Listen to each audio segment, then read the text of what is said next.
नमस्कार दोस्तों, आज की इस वीडियो में हम बात करने वाले हैं कि एक शुगर पेशेंट को अक्सर हार्ट की प्रॉब्लम क्यों होती है या क्यों उसे हार्ट अटैक या हार्ट स्ट्रोक का डर बना रहता है और इसका क्या समाधान है जो वो करके अपने स्वस्थ जीवन को जी सकता है।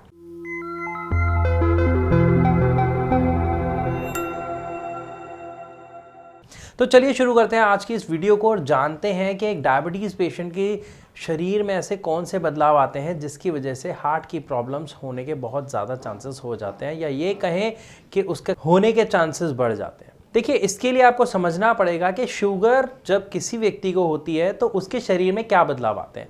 हम सबको पता है कि जिसको शुगर की समस्या है उसकी बॉडी में शुगर का लेवल बढ़ा हुआ है। ये बहुत सिंपल सी बात है और बहुत स्वाभाविक सी बात है। लेकिन ये जो शुगर बढ़ रही है, ये बढ़ क्यों रही है और क्या शुगर बढ़ना गलत है? क्या शुगर बॉडी में होना गलत है? तो सबसे पहले इसका जवाब है नहीं।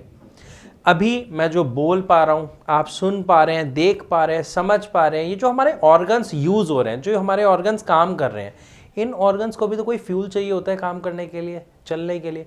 वो होता है शुगर। जब शुगर बर्न होती है तो हमारे बॉडी के बाकी सेल्स को, ऑर्गन्स को, नर्वस सिस्टम को एनर्जी मिलती है काम करने के लिए। लेकिन जब हमारे शरीर में एक अंग होता है जो पेट के साइड में होता है, जिसका नाम होता है पेनक्रियास, उस पेनक्रियास का एक बहुत इंपॉर्टेंट रोल होता है। वो होता है हमारी बॉडी में इंसुलिन को बनाना। जब भी हम कुछ खाते हैं तो वो बॉडी में जाके ग्लूकोज में कन्वर्ट हो जाता है और उस ग्लूकोज को डाइजेस्ट करने के लिए हमारी पेनक्रियास इंसुलिन को सिक्रीट करती हैं, मतलब इंसुलिन का प्रोडक्शन करती हैं। जब ग्लूकोज और इंसुलिन दोनों एक साथ मिलके आगे बॉडी में सेल्स के पास जाते हैं तो इंसुलिन एक चाबी की तरह काम करती है जो ताले में लगती है। और ताला कौन सा होता है? सेल। तो उस सेल में लगती है, ताला खुलता है, ग्लूकोज अंदर एब्जॉर्ब होता है और हमें एनर्जी मिलती है। लेकिन जब हमारे गलत खान पान की वजह से या अन्य किसी कारण की वजह से ये जो इंसुलिन है, ये जो पेनक्रियाज है, इंसुलिन को जो प्रोड्यूस कर रही है, वो फॉल्टी इंसुलिन बनाने लग जाती है। मतलब जो आपका इंसुलिन तो बन रहा है शरीर में, लेकिन वो सही नहीं बन रहा जिससे कि वो ताला खुले। जब चाबी खराब होगी तो क्या ताला खुलेगा? नहीं खुलेगा। तो सबसे पहली प्रॉब्लम आती है जिन व्यक्तियों को टाइप 2 डायबिटीज़ की समस्या होती है, उनको देखने को मिलता है कि उनकी बॉडी में जो पेनक्रियाज हैं वो फॉल्टी इंसुलिन बना रही है। अगर फॉल्टी इंसुलिन की प्रॉब्लम नहीं होती तो दूसरी सबसे ज़्यादा प्रॉब्लम देखने को मिलती है, या ये कहा जाए डायबिटीज़ टाइप 2 का सबसे बड़ा दूसरा कारण होता है अचानक से बॉडी का जब भार बढ़ जाता है। जब हम समय के साथ साथ गलत खान पान की वजह से हमारा बॉडी वेट बढ़ता रहता है तो हमारी बॉडी का साइज़ भी बढ़ जाता है, जिसकी वजह से हमारी बॉडी को ज़्यादा एनर्जी चाहिए होती है। और ज़्यादा एनर्जी के लिए हम क्या करते हैं? ज़्यादा खाना खाते हैं। लेकिन गड़बड़ यहीं पे होती है, हम ज़्यादा खाना खा रहे हैं, ग्लूकोज ज़्यादा बन रहा है, लेकिन जो पेनक्रियाज हैं वो इंसुलिन उतना ही बनाती हैं जितना उसकी कैपेसिटी है। और यहाँ पर प्रॉब्लम आती है इंसुलिन की कमी होना।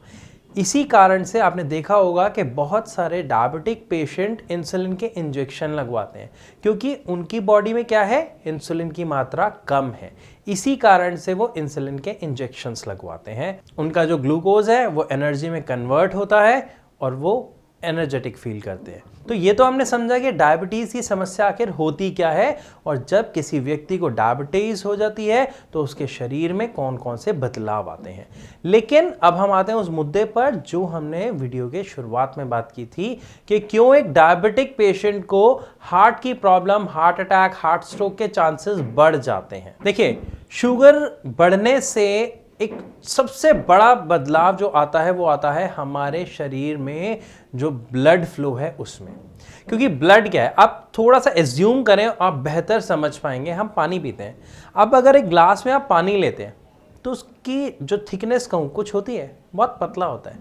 लेकिन वहीं पर अगर आप उसमें 4 या 8-10 चम्मच चीनी डाल के उसे घोलेंगे तो वो क्या होगा? उसकी थिकनेस आ जाएगी उसके अंदर, जिसको हम बोलते हैं चाशनी।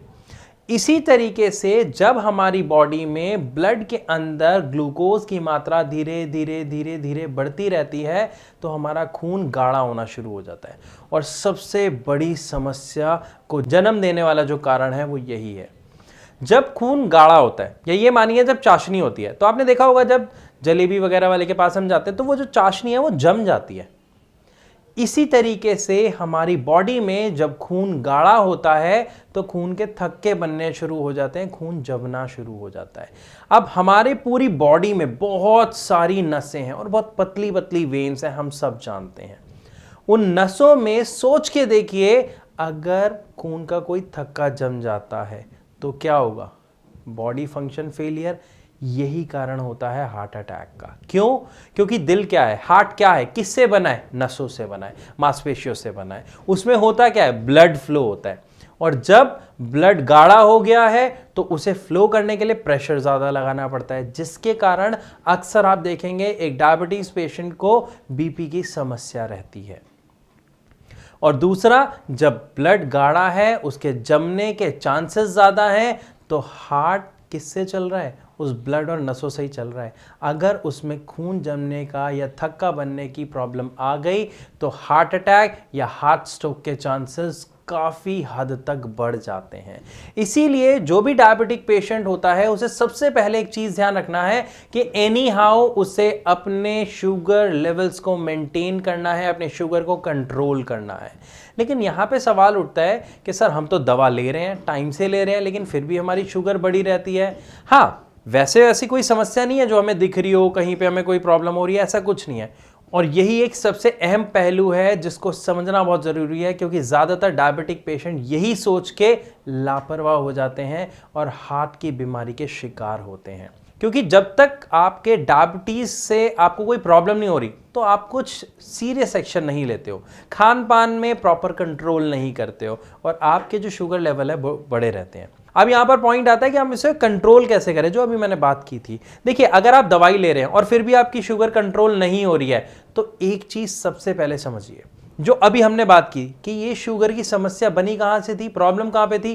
पेनक्रियाज में। आप जो दवा ले रहे हैं, क्या उनमें से कोई भी दवा आपके पेनक्रियाज के ऊपर वर्क कर रही है? गूगल आपको सब बताता है। एक बार अपनी दवाई निकालें, उसके नाम को गूगल पे टाइप करें और चेक करें कि वो दवाई क्या काम कर रही है और कैसे काम कर रही है।